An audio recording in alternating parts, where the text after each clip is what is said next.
Hello again, Warriors, and welcome back to the channel. I've done some consideration this Musou May by taking a look back at some of the more obscure and less talked about titles that carry Musou name or genre in general, but oftentimes feel forgotten or not talked about as much. The Musou Warriors series stretches across nearly 3 decades of gaming on many generations of consoles, with many adaptations, expansions, spin-offs, and the like. So much that the Western releases of Dynasty Warriors games are a number off from their Japanese counterpart, something I've never really seen before in any other gaming series. So when I stumbled upon a $9 copy of the original Dynasty Warriors 1, or Sangoku Musou in Japan, I figured I'd go down the rabbit hole as to what happened with this entry. Was it a mix-up in translation when Dynasty Warriors 2 came out? Or an attempt to disconnect from the past generation of consoles?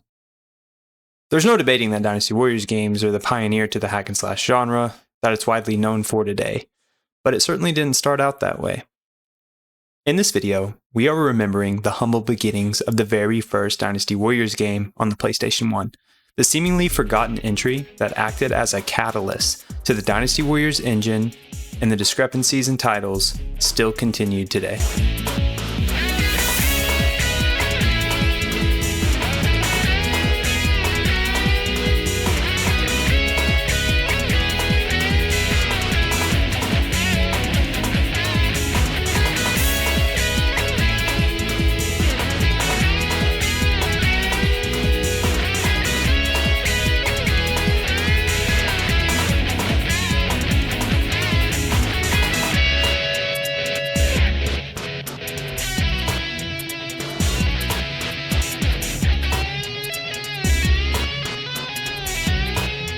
Dynasty Warriors 1, or Sangoku Musou, released on the PS1 in 1997, and was received fairly well back in the day.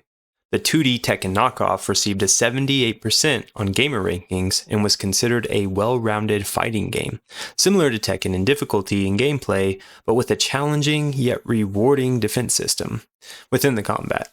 The mechanics for this defense system is still used in the games today, despite the engine change to the hack-and-slash genre. I was surprised, after researching for this video, how well-rounded the reviews were for Dynasty Warriors 1. In an age of gaming critique where you find more recent Musou Warriors games getting blasted for shallow offerings and laziness, it was nice to see a Musou game getting some praise. Granted, it was almost 30 years ago, even if it was in the 90s. Dynasty Warriors 1 was also acclaimed for the historical approach the game took. Many found it educational when most popular entries on the PS1 took the fantasy fiction route, like Final Fantasy, of course, Crash, Twisted Metal, just to name a few. The game was good for its time, but Dynasty Warriors is seemingly non-existent some 20 years later. This is evidenced by Koei's 20th anniversary celebration post accompanied by the first release of Dynasty Warriors 2, back in the year 2000, with no mention of the first game. Not even a nod or character reveal to symbolize what it meant for the franchise or how it pioneered the combat engines for the later games. It's apparent Dynasty Warriors 2 put the first game to shame, right? A bigger and better console, more control as a player, open battlefields, etc. Dynasty Warriors 2 was a big win for Koei, selling roughly 300,000 units in Japan in the first 6 weeks. The 3D style was next level for its time, and optimizing the camera angle to depict real-time ancient Chinese battlefields added more strategy to the overall theme while keeping the gameplay action focused. It's not hard to see why Koei left Dynasty Warriors behind with the success of the Dynasty Warriors games on the PS2. I believe this is an interesting study because Koei was very active in the gaming industry up until this point in 1997. This is supported by some of their historical simulation entries that are still relevant today. The gaming series Genghis Khan, Romance of the Three Kingdoms, Nobunaga's Ambition, all produced by Koei, were stellar and popular among strategy games. They even delved into the action scene with the original Ninja Gaiden on NES, and of course, we can't forget Tecmo Bowl on NES, which was a Tecmo game prior to the company's merger in 2010. These games were popular in the 80s and 90s, much like they are today.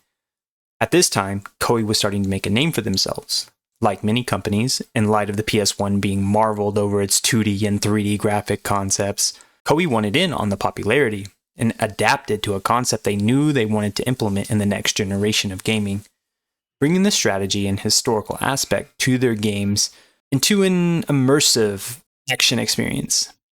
I see that displayed perfectly when playing the original Sangoku Musou.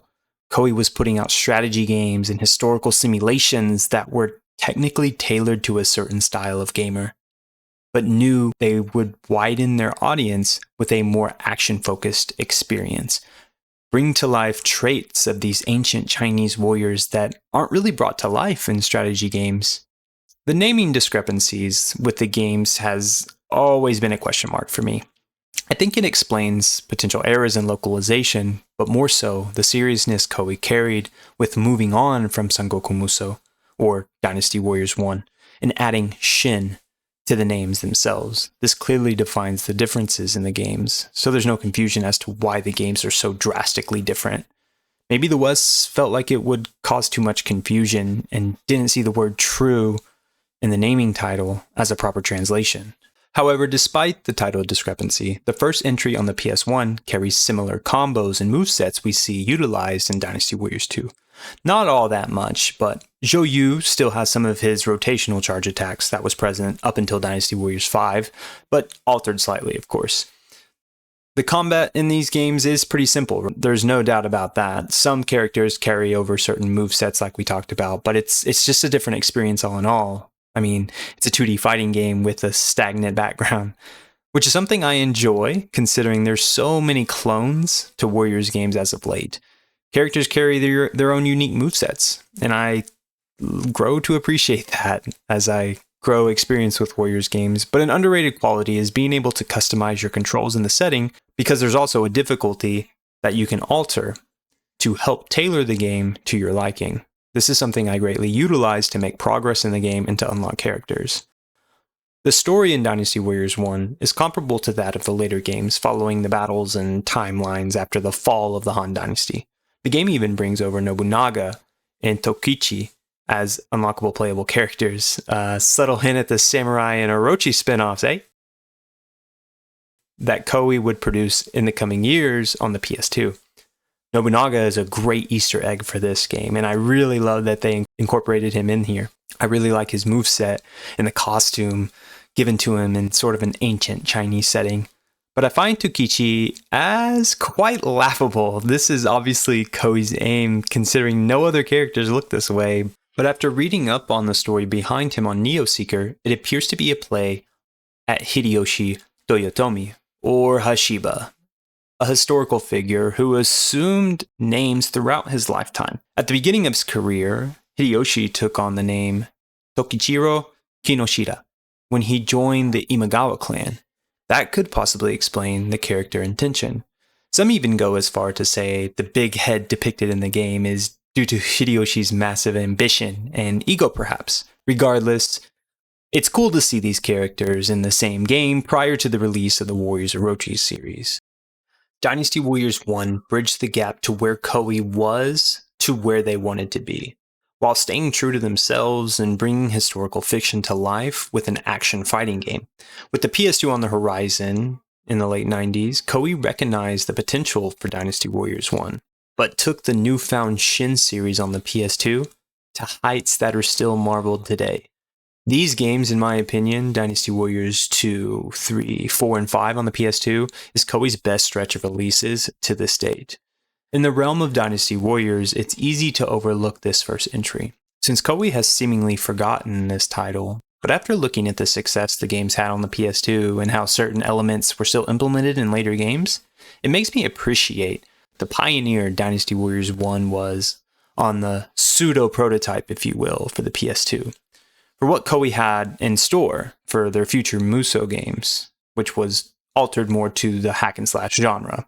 This game, like many other PlayStation 1 games, are somewhat expensive complete in box for some reason, but of course emulation is an option to revisit this cult classic on the PS1 if you're looking to maybe play it today. There's not a whole lot to this game. It's challenging for sure, has a couple other game modes outside of just the story, and I love that particular aspect of it. The game isn't fully forgotten. I adore the costumes these characters have and the comeback they make in Dynasty Warriors 7 and 8. with the costume variation that you can choose, or the 2D versus mode we get in the early Warriors Orochi's games, which wasn't the best, of course, and could have done without, quite frankly. Regardless, I think these minute details you see in later games are a nod to the OG Warriors games that started it all. In conclusion, I appreciate you guys taking the time to watch this brief look at the Dynasty Warriors original on the PlayStation 1. What do you think of the title discrepancy between the Western and Japanese releases? How does this game stack up to other fighters on the PS1? Let me know in the comment section below. Again, thank you guys for watching, and I'll see you in the next video.